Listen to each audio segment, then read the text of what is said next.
behind the velvet rope, let's just get right into it because we are joined by the one, the only Amber Riley. I mean, the harp is in the building. The harp won the whole damn thing. I mean, hello. How does it feel? It feels amazing. I honestly, the hot button word is validating. Feels very validating. Has it sunk in? Like, have you had a moment to digest all this? Honestly, yes. Last night it finally felt real. I got to watch it with all of my family and my friends, and we got to watch the reveal and stuff together, which was really, really cool. Um, and just to hear them cheer for me, like it brought that whole moment back. Well, I have interviewed basically everyone that has been sent home this entire season. It was Chris Kirkpatrick from NSYNC who basically said to me first, there's no point of me even staying in the competition. You shouldn't feel bad that I'm sent home because I heard the harp open her mouth and it was over. So, I mean, that's a direct quote from Chris Kirkpatrick here. I mean, how does it feel like to feel, you say it's validating, but how does it feel to hear this like from your peers? It's got to feel good. It does. It absolutely feels amazing. And like, I didn't know that it was Chris. Like, I was standing right next to him and like, I had no idea. And then I found out, I was like, oh, I'm such a huge fan. Like, to know, like, these are people that you grew up watching, like Gloria Gaynor. I grew up watching Kat Graham. Like, me and Kat came in through the business together. Like, Montel Jordan was the soundtrack of my LA life. We're both from LA. I love his album. It was just so many connections, and it's amazing to be a part of it. I, Amazing. I mean, you say it was validating. So look, we have Glee, we have Dreamgirls, we have your EP Riley, we've done so much. I mean, is it validating? I mean, like I could have told you were a brilliant singer. Like, did you have reservations about how far you would go in this competition? Because I didn't. For me, I think the word validating for me is just like it's an outside validation. I validate myself. Like I know that I have talent, and I've been in this industry a long time, but sometimes you just put your head down and you just work, right? And I feel like this was a moment for me to really like look up and see what I've actually done. And to hear Robin Thicke and to hear Nicole Scherzinger, two people that I really admire in this business, have such a real moment and share such amazing words with me and taking the time to really just encourage me, like it brought me to tears. Like it really did. It brought me to tears, and it meant a lot because I'm not just saying that. I'm not being hyperbolic. Like I really am a big fan, and I really do admire both of them. Robin Thicke's first album is one of my top 5 albums in life, like ever. And Nicole Scherzinger is a triple threat. I've been watching her since Pop Stars when she was in Eden's Crush. I've watched her crush and like annihilate throughout this business and be this amazing light. And she was a new face and she was different, but she let her talent speak for herself. So to hear them say what they said about me, it literally brought me to tears.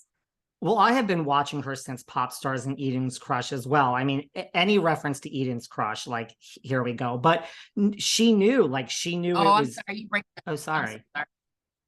You break it up a Can little. you hear me now? Yeah, I can hear you. I'm sorry. Okay, sorry. No, I was saying, I've been watching her since Pop Stars and Eden's Crush also. I mean, Nicole knew. She like knew it was you. Have you heard from like, past Glee cast members or just some of your famous friends, like who has reached out to you now and is like, are they shocked? And are is it like we knew it was you? Oh my God, my castmates knew it was me.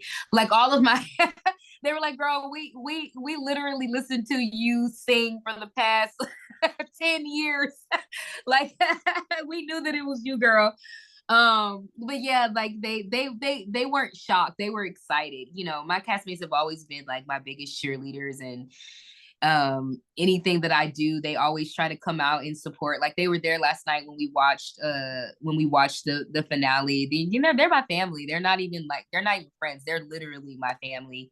And then just my actual family, they knew too. My sister was like, girl, give it up, stop lying. We know it's you. She's like, we will know that voice anywhere. Yeah, yeah. Well, I had the pleasure of seeing you as Effie and Dreamgirls on one of my jaunts to London. So No way. Wow, cool. brilliant. Like, do you, I mean, Mhm. listen, you're a little busy. We're going to talk about some things you have coming up. Do you have any, desire, any plans to do any more Broadway? Oh, absolutely. I definitely have Broadway dreams. I think just for me, it has to be the right time and the right project for me. Because if I'm gonna do it, I'm gonna do it.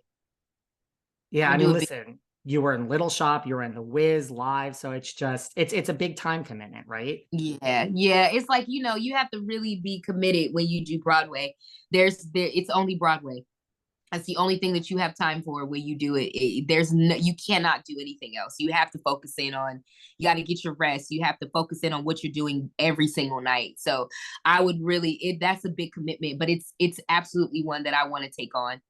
Have you seen, like, I live in New York, I just saw MJ. I mean, I'm one of these people, it took forever to see MJ. Have you seen anything recently on Broadway that you just are I loving?